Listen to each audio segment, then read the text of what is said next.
Diena, vaikučiai. Labas dienas.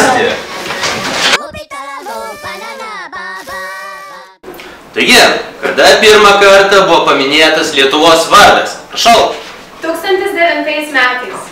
Pirmoji konstitucija Europoje. Prašau.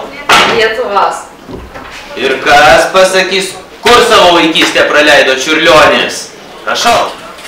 Druskininkose. Kur mokosi patys geriausi mokiniai? Druskininkų Rygo gimnazijoje. O kuri klasė turi daug talentingų vaikų? Trečia. O kuri klasė turi daug draugų Alytaus vaikų globos namuose? Gerai, tada dar klausimukas. Tai koks auklėtojas pats geriausias? Ir dabar paskutinis klausimas. Tai kurigi klasė pati sumaniausia? Trečia.